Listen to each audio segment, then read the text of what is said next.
prósperos no nosso trabalho, em tudo aquilo que nós fazemos. Eu te peço que o Senhor dê criatividade ao teu povo, porque tu és um Deus criador, um Deus que compartilhou de si mesmo com toda a humanidade, dando uma porção desta criatividade para todos nós, para que com criatividade nós venhamos a desenvolver novas técnicas, novos talentos, novos trabalhos, Senhor Pai querido, e assim podemos prosperar também financeiramente e no meio da nossa família, Deus Pai. Nós oramos pela saúde do teu povo, Senhor Pai querido, para que nós tenhamos também disposição para o trabalho, Deus Pai. Ajuda-nos, Senhor, dando descanso, a disposição, a saúde, Senhor Pai querido, para que nós venhamos a fazer a nossa parte e sermos abençoados, Senhor, pelas tuas mãos naquilo que fazemos, Deus Pai. Obrigado, Jesus, obrigado pelos dízimos e ofertas aqui apresentados. Nós pedimos, Senhor, que continue dando um coração contrito e quebrantado àqueles que dirigem esta igreja, para que a gente faça tudo com honestidade e sem nenhum desperdício, Deus Pai. Ajuda-nos, Senhor, a permanecermos fiéis na Tua presença, também com a área financeira da igreja, Senhor. Em nome de Jesus Cristo, nós agradecemos. Amém. Amém. Glória a Deus. Glória a Deus. Você que está nos visitando hoje, nossa igreja é uma igreja muito transparente. Se você quiser saber da vida financeira da igreja, o nosso relatório mensal, ele fica sempre afixado ali do lado de fora da igreja, dizendo tudo que entra, tudo que sai da igreja, para que nunca a gente venha ter problemas de desonestidade nessa área financeira, algo que tem acometido muitas igrejas. E fazendo muito o povo de Deus sofrer. Então, como a palavra de Deus ela é luz, como o Senhor é luz, e Ele nos chamou para que nós fôssemos luz deste mundo, nós fazemos tudo com transparência, com clareza, para que a luz de Cristo possa brilhar nesse lugar. Então você pode estar sempre observando até esse lado da igreja, participando disso. Amém? Isso também vai acontecer em relação às nossas reuniões de congregação. Hoje nós temos uma aqui para receber alguns membros da igreja. Nós produzimos uma ata, e agora que a gente está trabalhando em construir um website para a igreja, então também as atas da igreja, tudo aquilo que foi resolvido no corpo da igreja também vai ser publicado quando nós tivermos o nosso website. E enquanto isso não acontece, eu vou fornecer a partir da próxima semana uma cópia das nossas últimas atas, para que a gente também durante a reunião não perca tempo, porque normalmente numa reunião a gente lê as últimas atas e a gente aprova a última ata. Então você já tendo acesso a essa ata, você vai lá em casa, que a gente só vai chamar o povo a fazer a aprovação e a gente não vai perder tempo com esse tipo de coisa. A gente vai resolver aquilo que é importante para a vida da igreja, o desenvolvimento da vida da igreja, que vai ser muito bom a gente agir assim. É importante a gente ter clareza em tudo aquilo que a gente faz. Esse é um dos objetivos que eu tenho como pastor dessa igreja, de deixar as coisas claras para todos aqueles que participam do corpo dessa igreja. Vai ser uma alegria muito grande. Hoje nós vamos estar recebendo novos membros no meio da igreja. Você que é visitante, você que está conhecendo a nossa igreja, se quiser depois do culto ficar um pouquinho de tempo, nós vamos fazer uma reunião rápida e receber os nossos irmãos para que você veja como é que é conduzida uma reunião da congregação. Você está convidado a ficar com a gente, amém? Mas agora eu quero te convidar a abrir a tua Bíblia em Filipenses capítulo 3, nós vamos dar continuidade no assunto que eu trouxe na semana passada. Só quero aqui reforçar o aviso que foi dado, que neste sábado vai estar acontecendo, na verdade não é só sábado, na sexta e no sábado vai estar havendo um evento promovido por vários ministérios lá em Ocean Grove, uma praia que é reservada numa comunidade cristã, e anualmente eles fazem eventos para que as famílias, os jovens, uma praia bastante familiar, onde você vai lá, você não vai passar por aquelas coisas que a gente passa num lugar onde não existe um ambiente familiar. Ali é um lugar familiar, você pode levar a sua família com segurança. Se você quiser participar desse evento, vai começar no sábado às 10 horas da manhã, 10h30 da manhã, e quer dizer, na sexta-feira, e durante toda a sexta-feira vai ter várias ministrações, vão ter músicos ministrando louvor e adoração, à noite, às 6h30 da tarde, vai ter um concerto na sexta-feira. Se você gosta de música e gosta de adorar o Senhor, você pode ir lá e participar.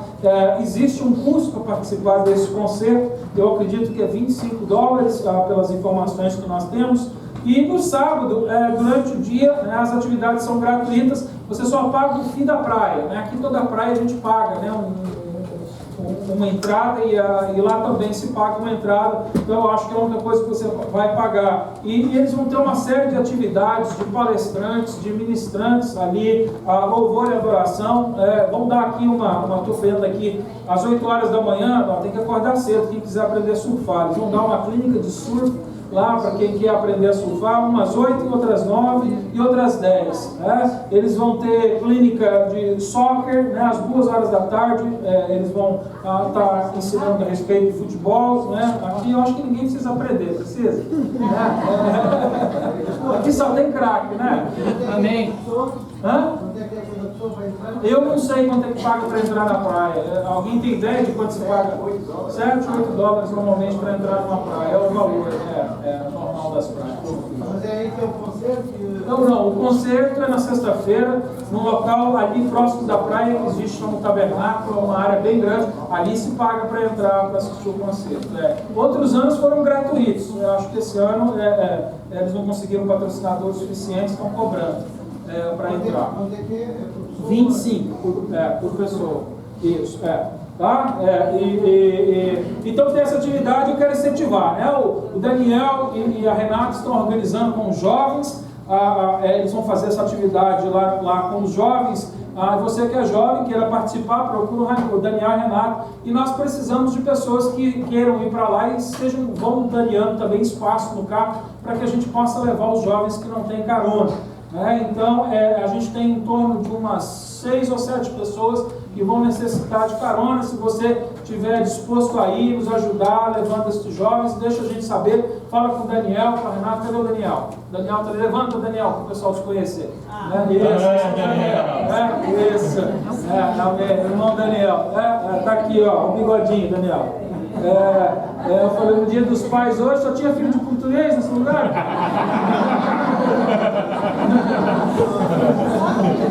Com certeza. Nós temos muitos portugueses aqui na igreja, né? Glória a Deus, é maravilhoso. Então vai levantar missionário português para ir a Portugal, iniciar muitos trabalhos lá nesse lugar. Eu acredito nisso.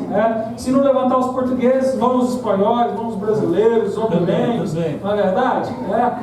Mas eu espero que o Senhor levante português para Portugal. Não é verdade? Usar o povo do povo. Glória a Deus. Mas na semana passada, o Bruno, pode seguir para mim? Na semana passada nós demos início aqui ao capítulo 3 de Filipenses. Nós estamos estudando todo o livro de Filipenses aqui. E na semana passada eu iniciei essa mensagem mostrando o verdadeiro e o falso cristianismo. E eu trabalhei aqui do versículo 1 até o versículo 3, mostrando aqui o exemplo do que é o falso cristianismo, do que é o verdadeiro cristianismo. Só para relembrar, Bruno, nós aprendemos na primeira parte, cuidado com o falso cristianismo, que é caracterizado por adicionar mérito humano à obra de Cristo. Ou seja, hoje em dia tem muitas igrejas e muitos ministérios fazendo a obra em nome de Jesus, mas dizendo que Jesus sozinho não é suficiente. Eles estão ensinando que você precisa de Jesus e mais alguma coisa. Ou seja, o falso cristianismo ele sempre adiciona alguma coisa à obra de Jesus Cristo. É necessário que se faça alguma obra ou pratique algum ritual. Nós aprendemos com isso, pode passar. Então, de uma maneira resumida, nós aprendemos 3 coisas. Não, é isso aí. O falso cristianismo se orgulha do status racial ou étnico, como se isso os fizeram justos diante de Deus. Eu vou falar mais disso na palavra do dia de hoje. Pode passar.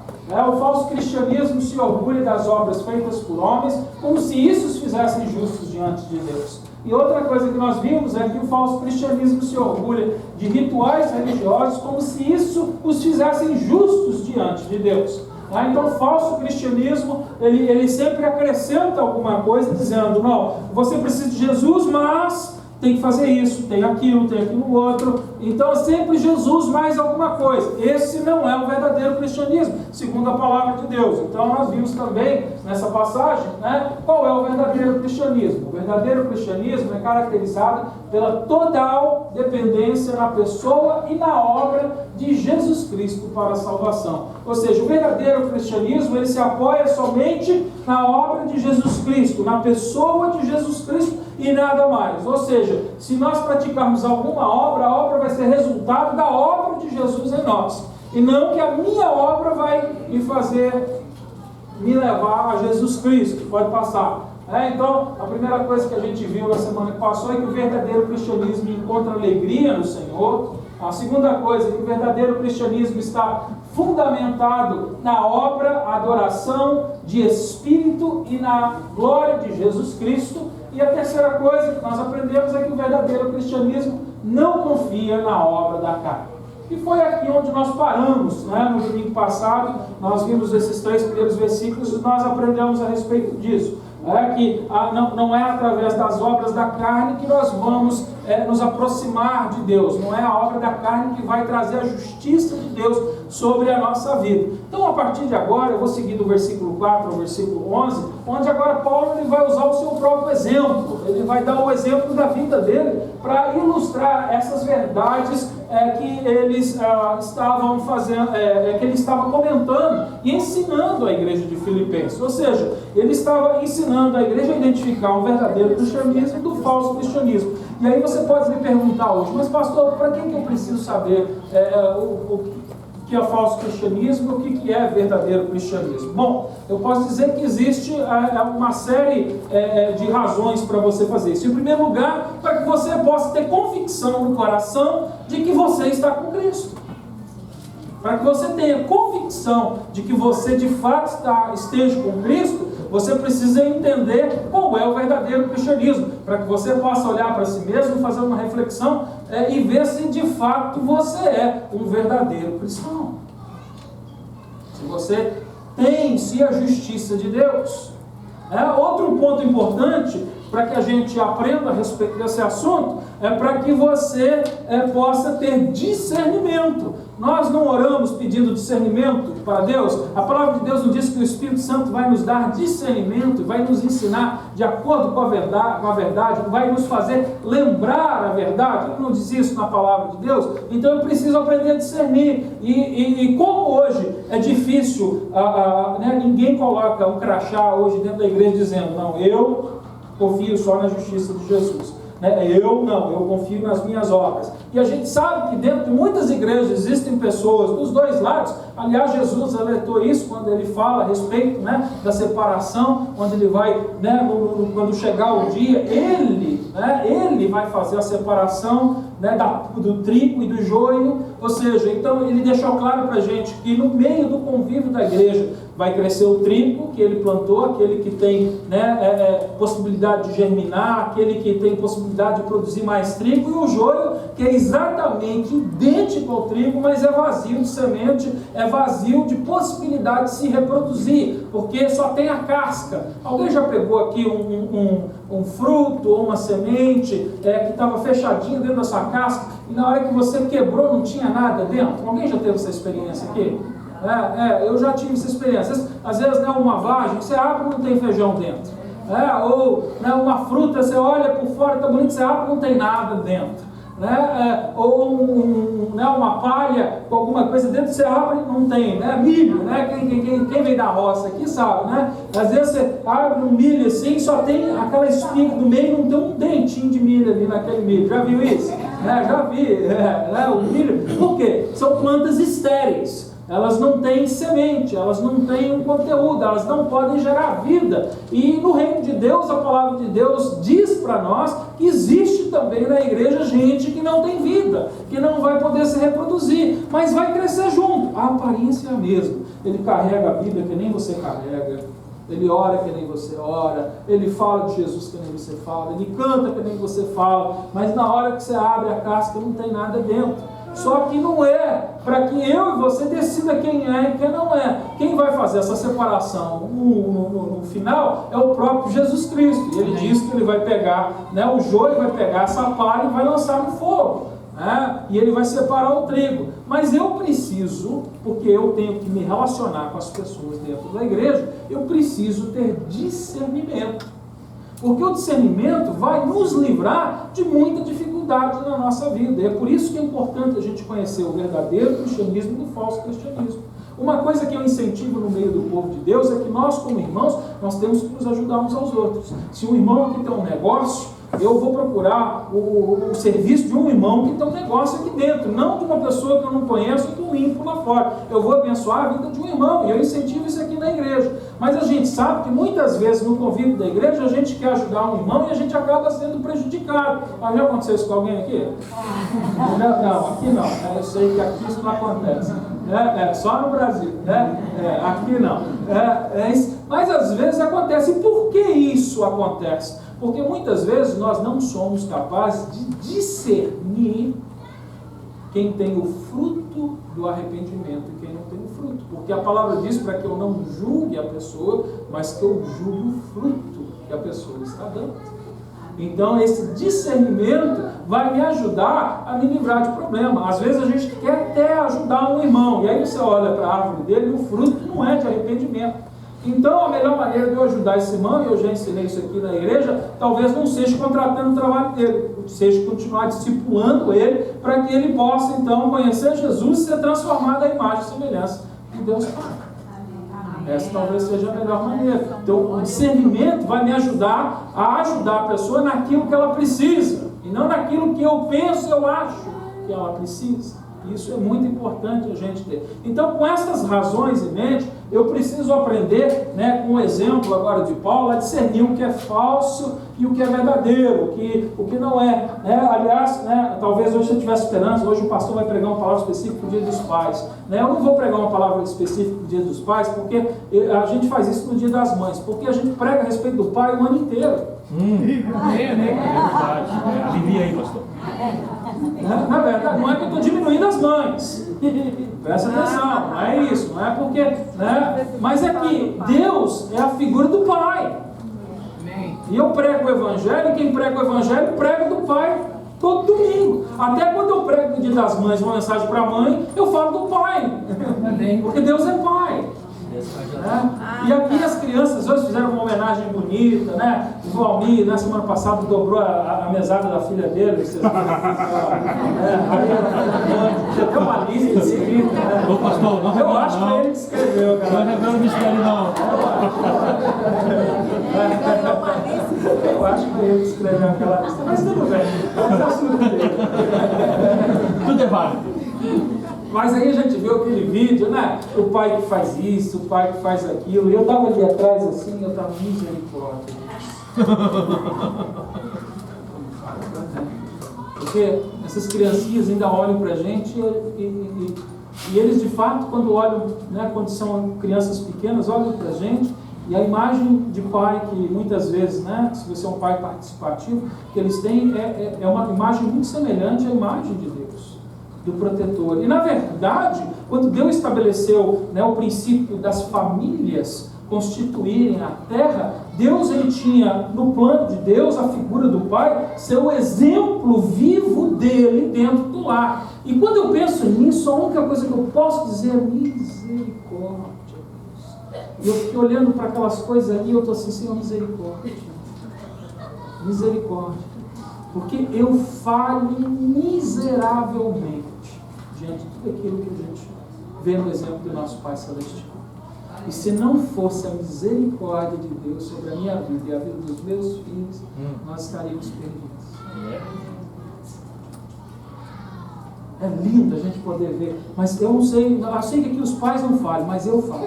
Miseravelmente. Valmir não. Não, pastor, bota eu nessa lista aí. Mas eu falho miseravelmente, eu fico olhando e eles falando aquelas coisas lindas, Mãe, quando a gente passa as coisas lindas, elas choram, de fato elas fazem, A gente olha assim, a gente fala assim, a gente está enganando bem. Miserável sou eu. Porque na verdade eu devia, como pai, essa é a única mensagem que eu vou deixar para os dias dos pais.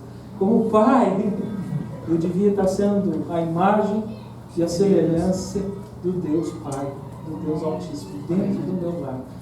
Eu devia estar agindo como meu Pai Celestial age, eu devia estar falando como Ele fala, eu devia estar pensando como Ele pensa, eu devia estar ensinando como Ele ensina, eu devia estar amando como Ele ama, mas eu falho miseravelmente.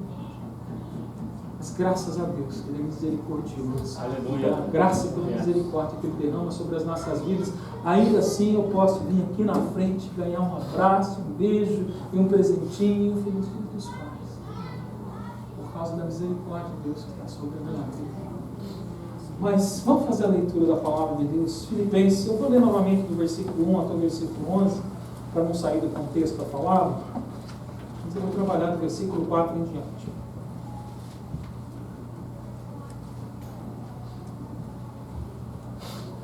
Quanto ao mais, irmãos meus, regozijai-vos no Senhor. Não me é penoso assim escrever-vos as mesmas coisas, e vós vos dá segurança. Acautelai-vos dos cães, acautelai-vos dos maus obreiros, acautelai-vos da falsa circuncisão.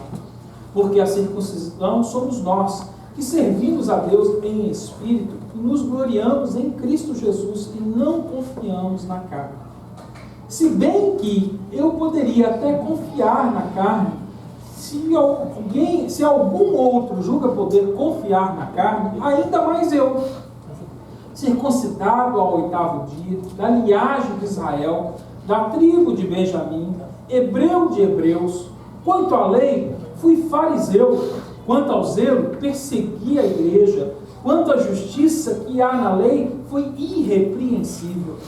Mas o que para mim era lucro, passei a considerá-lo como perda, por amor de Cristo. Sim, na verdade, tenho também como perda todas as coisas pela excelência do conhecimento de Cristo Jesus, meu Senhor, pelo qual sofri a perda de todas estas coisas e as considero como excremento, para que possa ganhar a Cristo. E seja achado nele, não tendo como minha justiça a que vem da lei, mas a que vem pela fé em Cristo, a saber, a justiça que vem de Deus pela fé, para conhecê-lo e o poder da sua ressurreição e a participação dos seus sofrimentos, conformando-me a ele na sua morte, para ver se de algum modo posso chegar à ressurreição dentre os mortos. Pai, em nome de Jesus, neste momento nós oramos, Senhor, Pai, clamando, Senhor, pela Tua misericórdia sobre a nossa vida, sobre a minha vida, Senhor. A Tua palavra, Senhor, ela é perfeita, poderosa. Esta palavra é viva, Senhor, e tem poder hoje para transformar as vidas. Mas o pregador é falho, Senhor, e é limitado, Senhor, Pai querido. Eu posso, Senhor, Pai querido, não trazer todo o conselho desta palavra de uma maneira fiel, Deus Pai. Por isso eu te peço, Senhor, tenha misericórdia de nós nessa manhã, que Teu Espírito Santo me auxilie nessa função hoje de ministrar a Tua palavra, Senhor, e convencer os corações aqui neste lugar. Faça a obra, Senhor, traga edificação, consolo, exortação, libertação, cura e salvação na Tua casa hoje, Senhor. Confio, Senhor, no poder que há do Teu nome, Senhor, para me ajudar hoje a ministrar esta mensagem, para que saiamos daqui hoje amadurecidos, edificados, consolados, salvos, em nome de Jesus Cristo, Senhor. Amém. Amém. Glória a Deus. Recentemente, os irmãos, vocês aqui comigo tiveram a oportunidade de comemorar uma vitória que eu tive na minha vida. Recentemente eu formei mais um grau na minha carreira, foi meu quinto diploma.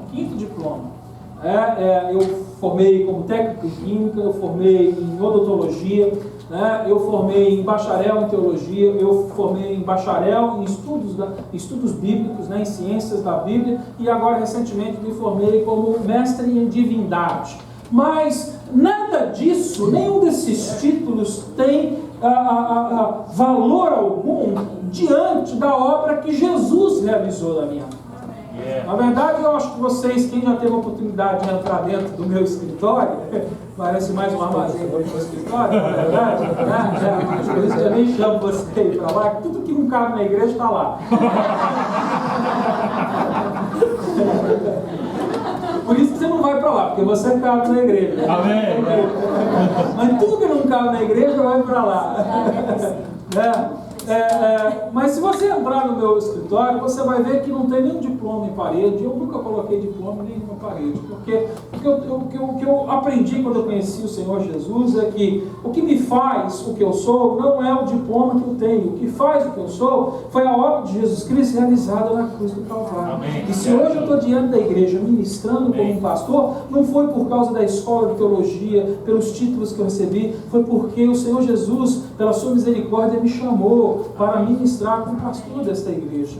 E a igreja, quando percebeu esse chamado sobre a minha vida, né, me ordenou ao ministério. Ou seja, os meus diplomas, que aliás me ajudaram e me ajudam no meu trabalho como pastor, eu não estou dizendo que não tem valor como conhecimento e como preparação, ele tem valor com todas estas coisas e incentiva aqui as pessoas a estudar, a aprender inglês, a se formar. Eu acredito que a igreja precisa ser uma igreja inteligente, não, uma igreja capacitada, e o estudo traz essa capacitação, traz conhecimento, melhora a nossa inteligência, isso é importante, mas nada disso me faz mais crente. O que me faz crente é andar debaixo da justiça de Deus. Glória a Deus. E é isso que Paulo está dizendo aqui. Paulo, ele quando entra agora nessa passagem, para dar exemplo da sua própria vida, ele diz, olha, na Filipenses, no meio de vocês tem gente que está surgindo, está dizendo, eu sou isso, eu sou aquilo, eu fiz aquilo outro, eu tenho esses diplomas,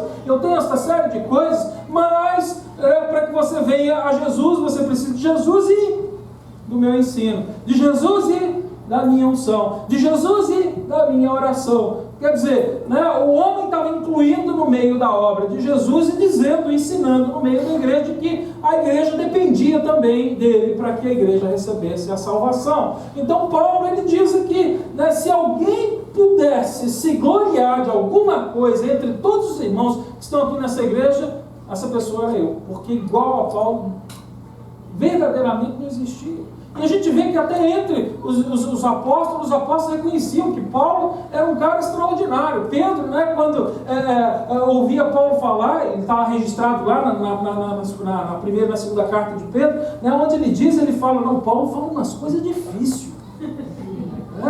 Paulo era um cara que era meio difícil de compreender, porque ele tinha profundidade, ele tinha conhecimento, foi um homem que estudou, foi um homem que se preparou, foi um homem que trabalhou com zelo na obra de Deus, ele fez do melhor, né? Eu acredito que ele sempre procurava ser o melhor entre todas as coisas que ele fazia, né? Eu acredito que tem gente aqui assim também, que tem zelo no seu coração. Eu sempre me senti assim, e isso é um problema, porque muitas vezes isso pode fazer o que fez no coração de Paulo, trouxe soberba, trouxe independência.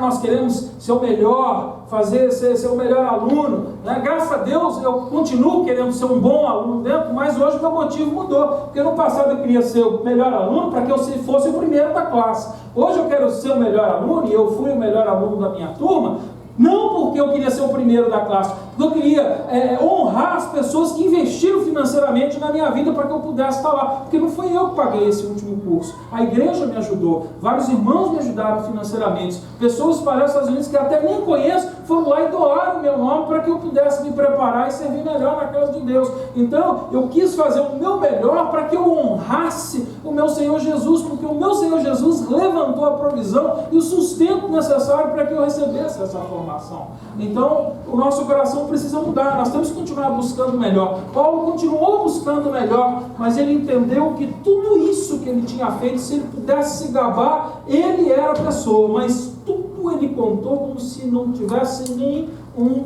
valor.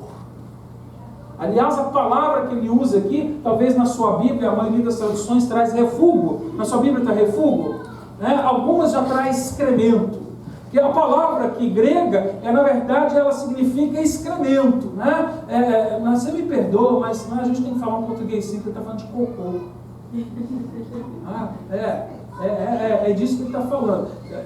Falando no português simples e claro, o que ele está dizendo é que tudo isso que ele tinha diante do conhecimento de Jesus, tudo isso era cocô. Excremento. Não tinha nenhum valor. Passa para mim. O falso cristianismo é aquele que é feito na carne. Paulo estava dizendo que todas essas coisas, toda essa reputação, todas as coisas com quem ele podia confiar, foram coisas que foram feitas na carne. E diante de Deus isso não tinha nenhum valor. Diante da obra realizada de Jesus Cristo, isso não tinha nenhum valor. Era excremento. Quem já cuidou de horta aqui, de roça, essas coisas, né? Você sabe o que eu estou falando, né? Eu lembro que era menina, minha avó tinha uma horta bonita. Aí quando passava um cavalo lá no bairro, ela falava assim, corre atrás! Né? E aí eu já levava um saquinho, uma pazinha e ficava andando atrás do cavalo. Aí quando o cavalo ia lá, aí você ia lá recolher aqui, porque o excremento era bom para poder adubar, né? Alguém já fez isso aqui ou fui só eu? Ah, tem mais gente na minha turma aqui. Né? Ah, o Wagner também, Wagner? Depois eu fiquei esperto, sabe? Deus é criativo e Ele deu criatividade ao seu povo. Eu falei, se minha avó usa isso e ela vê que é o melhor, tem mais gente que deve usar. Aí quando passava um cavalo, eu corria atrás, pegava e guardava e comecei a vender para os vizinhos. Eu ganhava dinheiro com escrevendo do cavalo.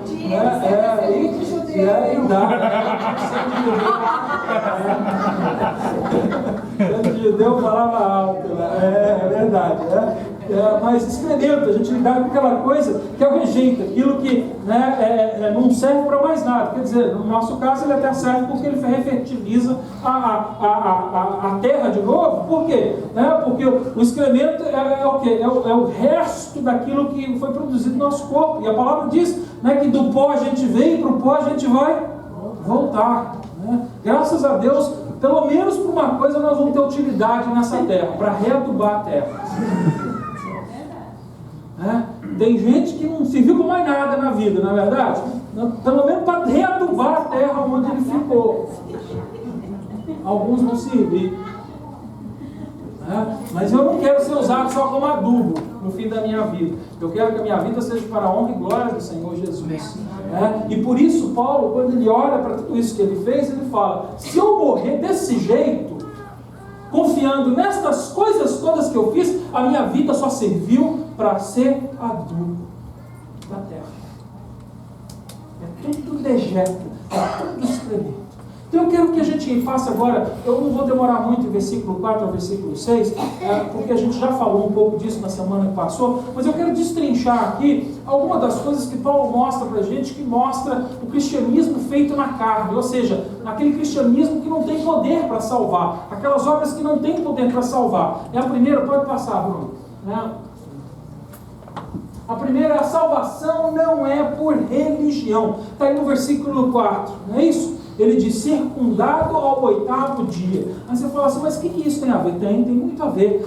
Ele aqui está se gabando de uma coisa que era privilégio de poucos, porque muitos judeus foram feitos judeus depois da idade adulta. Eles tiveram que se circuncidar depois da idade adulta, mas um judeu que tivesse nascido numa família de judeus, no 8º dia, segundo o mandamento da palavra de Deus, Deus tinha estabelecido o ritual da circuncisão como um símbolo da aliança que o povo dele tinha com ele. Eu falei a respeito disso na última semana, não vou detalhar muito, mas esse símbolo dessa aliança, para um menino que nascia nessa família, era algo especial, porque no 8º dia, ou seja, a circuncisão no 8º dia era um privilégio de poucos, não era um privilégio de muita gente. Era necessário que ele tivesse nascido realmente numa família que fosse pura, uma família de pai judeu, de mãe judia, onde ali eles cumpriam os rituais da lei. E ele está dizendo aqui, olha, tem muita gente aí que é judeu, mas não é judeu de 8º dia. Eu sou judeu e judeu dos bons, de 8º dia. No 8º dia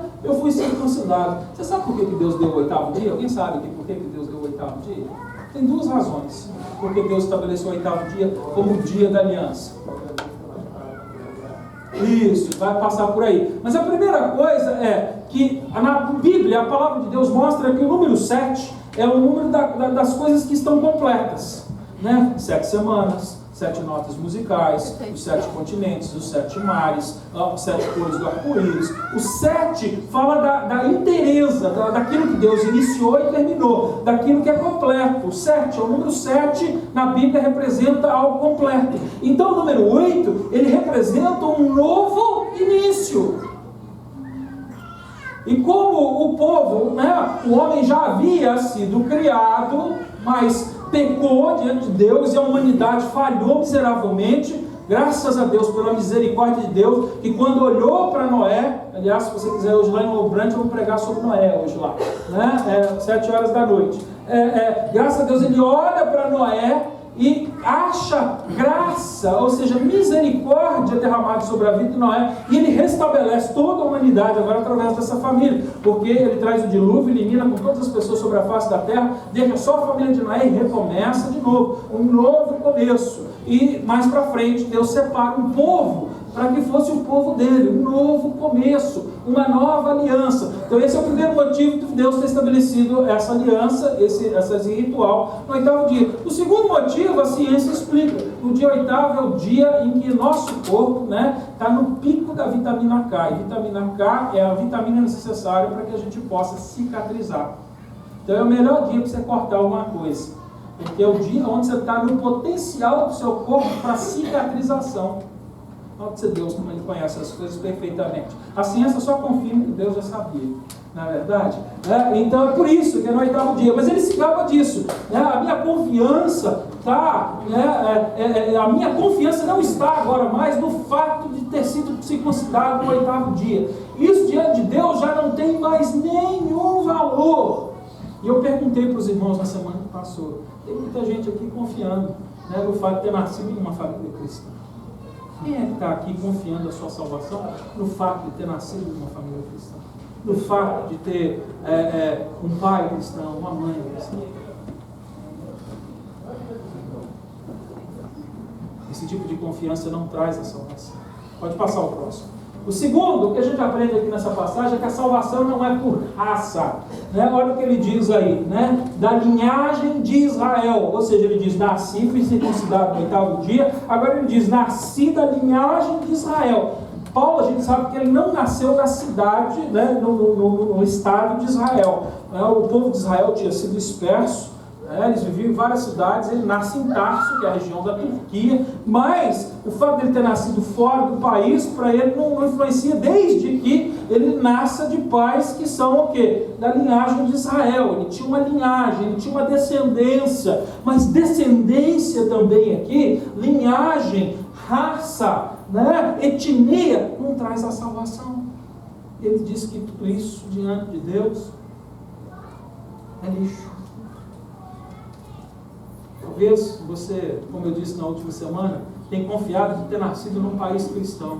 Você fala, glória a Deus, eu não nasci num país muçulmano. O fato de nós ter nascido numa nação que é cristã ou não, isso não influencia na nossa salvação. Uma das perguntas mais comuns que eu ouço dos alunos num seminário, quando a gente está dando aula em seminário, quando a gente está estudando a respeito da salvação, eles perguntaram, pastor, quem é mais propenso a receber a salvação? Uma pessoa que vive numa cidade ou uma pessoa que vive na selva? Uma pessoa que nasceu num país cristão ou uma pessoa que nasceu num país muçulmano? Não é verdade, Cláudio? O Cláudio foi meu aluno, o pastor Cláudio agora, pastor da igreja lá de Nova York, ele foi meu aluno durante muitos anos. Não era isso que o povo perguntava? Não é, Cláudio? Uma das coisas mais comuns, em todo lugar que eu dei aula, as pessoas sempre perguntam, aonde é mais propenso? Eu digo, não tem propensão para um ou para outro. O Senhor é o mesmo para todos. Todos, sem exceção, estão em pecado, foram destituídos da glória. E nós precisamos da obra realizada de Jesus Cristo sobre a nossa vida, sem exceção. Sendo índio no meio do Amazonas, sendo você nascido no meio da cidade de Nova York. Todos nós precisamos do Senhor Jesus. Amém. A outra coisa que, pode passar, que nós aprendemos aqui, que a salvação não é por ranking. Aqui agora ele fala do ranking dele, na terceira parte, aqui ele fala da tribo de Benjamim. Eu não sei se você tem noção de quem a tribo de Benjamim era. A gente tem de valorizar muito a palavra, a tribo de Judá, porque Jesus veio da tribo de Judá, porque o judeu é chamado de judeu, que significa que veio de Judá. Mas na verdade, a tribo que tinha um status especial, a tribo que tinha um lugar especial entre todas as tribos, era a tribo de Benjamim, não a de Judá. Se você for lá e estudar um pouco da história dos filhos de Jacó, Judá era um camarada que você ia falar assim, mas não é possível que Jesus veio de lá. O cara era um sem vergonha, safado, mentiroso, prostituto, idólatra. O cara era terrível. Ele ia lá pro meio da rua procurar prostituta. Depois você vai lá ver como é que ele teve, né, filho lá. O cara era terrível. Mas Benjamim, não, Benjamim, vocês lembram, não sei se você lembra, Benjamim era o filho de Raquel, que era, lembra que, né, Jacó ele teve que casar 2 vezes, né, porque ele tinha um sogro que era igual ao filho dele, Judá, né, também era outro safado. Ele foi lá, trabalhou, né, muitos anos para receber a Raquel como esposa, e aí no dia de casar, no dia de juntar com a mulher, o cara mandou a irmã mais velha primeiro. E aí, quando ele viu, falou, mas não era essa? Ele falou, não. Se você quer aquela, primeiro tem que ser essa. Naquele tempo, um homem casava com mais de uma mulher. Aí ele fala, eu quero aquela. Então, tá bom, me dá essa. E ele, né, casa com aquela primeira, tem que trabalhar mais um punhado de anos para poder, né, ter o direito de receber a outra mulher. Já tinha filhos com essa mulher. Aí, quando chega o momento, ele casa com a mulher que de fato ele amava, que era Raquel. E com essa mulher, ele tem 2 filhos. Ou seja, essa era a mulher que ele amava. E dos 2 filhos que ele teve, Benjamim era o mais novo, era um bebezinho. Ele já tinha 11 filhos, e aí agora vem Benjamim. Benjamim era aquele que era o queridinho do papai. Tinha um lugar especial no coração. Né? Você aqui, né? Você mente para mim, não tem problema não, porque eu pergunto que você tem preferido dentro de casa, você fala, não, na minha casa não tem nenhum preferido. Você sabe que tem. A gente sabe. E às vezes não é nem a gente que escolhe, são os nossos filhos que nos escolhem. Você tem filho que tem mais afinidade com você do que um outro filho, pela atitude dele. E aí, não é que a gente está escolhendo um acima do outro, mas o relacionamento que a gente recebe reciprocidade. Então o filho que ama mais, que beija mais, que abraça mais, vai ser mais beijado, mais abraçado, mais amado. Aí o outro que não faz tanto vai falar assim, meu pai não me ama. Ele ama você também, mas você também não faz muito. E é por isso que não recebe muito. E a palavra de Deus diz, né? Faça a outro aquilo que você quer que faça a você mesmo. É a regrinha de ouro que a gente ensina para as crianças. Né? Não faça a ninguém aquilo que você não quer que as pessoas não façam a você. Você quer ser muito amado? Ame muito. Você quer ser muito beijado? Beije muito. Você quer ser muito abraçado? Abrace muito. É assim. Mas tem filho que ele não precisa esperar essas coisas, ele toma iniciativa. E Benjamim era esse bebezinho que tomou essa iniciativa.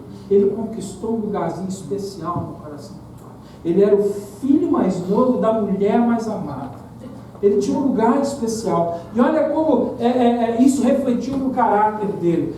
Quando chegou na época dos reinos, e os reinos se dividiram, né? O reino do sul ficou com quem? Com a tribo de Judá e com a tribo de Benjamim. E as outras 10 tribos se reuniram, foram para o norte, essas tribos se perderam e eles foram levados cativos. Mas Benjamim e Judá, eles ali estiveram juntos. Aliás, foi da tribo de Benjamim que se levantou os homens valentes para apoiar o ministério de Salomão, o ministério de Davi. Era Benjamim que se levantou. Ali, a menor das tribos, a mais simples, era a tribo que se levantou. Então Paulo está dizendo aqui, eu sou dessa tribo especial, né? Foi dessa tribo que veio a redenção. Se você lembrar agora da história de Ruth, você vai lembrar de um homem chamado Mordecai, pelo qual, né, ele junto com Ruth trouxeram o quê? A salvação de todo o povo de Israel, de toda a nação de Israel. De que tribo que Mordecai era? Da tribo de Benjamim. Então Benjamim, no meio do povo judeu, tinha autoestima. Quem era da tribo de Benjamim já era recebido como rei onde ele entrava. Era Esther. Esther. Eu olhei para Ruth.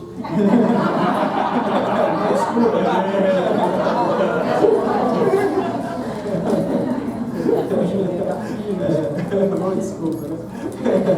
Esther, não é isso. Então, Benjamim ocupava um lugar especial, era uma tribo especial, e Paulo fazia parte dessa tribo, e ele está dizendo agora, nada disso tem valor diante de Deus. Pode passar a próxima. E ele vai continuar dizendo, 4, a salvação não é por tradição. Ele diz agora, Hebreus dos Hebreus. né? E essa aqui é uma expressão que refletia a posição dele dentro do povo hebreu, né? Ele ocupava uma posição de liderança, ou seja, ele era alguém que liderava o seu próprio povo, ele fazia parte, né, do grupo dos fariseus, ele era hebreus dos hebreus. Isso aqui é importante a gente entender e vai dar de encontro com a próxima. Pode passar a próxima, porque eu quero explicar as duas juntas. A salvação também não é por religião. Tradição e religião muitas vezes está extremamente enraizado uma coisa na outra, né? E ele diz que ele era fariseu, né? Como ele fala ali em relação à lei, fariseu. Eu não sei se você tem ideia de quem é o fariseu. Quando a gente lê no Novo Testamento a respeito do fariseu, você fala assim: esse povo não prestava, não tinha nenhum valor, porque essa é a ideia que a gente vê, porque os fariseus, quando chegou no tempo de Jesus Cristo, eles já não tinham nada a ver com os fariseus quando os fariseus se iniciaram. Quando Israel foi dominado pelos gregos, né, os gregos, eles realmente assim destruíram todas as tradições, todos os ritos. O grego foi implacável no meio do israelita. E uma das coisas que aconteceu foi que o povo perdeu a palavra de Deus naquele momento. O povo já não ministrava mais, já não conhecia a palavra, porque o grego massacrou o israelita naquela época, então já não havia um conhecimento, e aquilo que era ensinado, que era pregado, já era aquela aguinha com açúcar, né? Muito parecido com o que está acontecendo nos nossos dias de hoje, né? As igrejas só vão falar daquilo que agrada o povo. Não, você vai ser próspero, você não vai ter mais problema, né? E o povo de Israel estava fazendo a mesma coisa que está acontecendo hoje em dia em muita igreja. Aquela aguinha com açúcar, aquele melzinho que ele passa no seu lábio, e aí quando o lábio está docinho, a gente dá mais, aí um dízimo aumenta, ofertamento, né? Se eu falar para você de sofrimento e de dízimo, ninguém dá nada. Você fala: tá doido, eu estou sofrendo, ainda vou dar o dízimo, né? Mas se eu falar para você: não, né? Põe melzinho na sua boca assim, olha, você vai comer do melhor dessa terra, você vai receber bênção sobremaneira, ele vai ser 100 por 1, vem cá e dá. Aí você vai lá e dá 2 vezes do que você ia dar.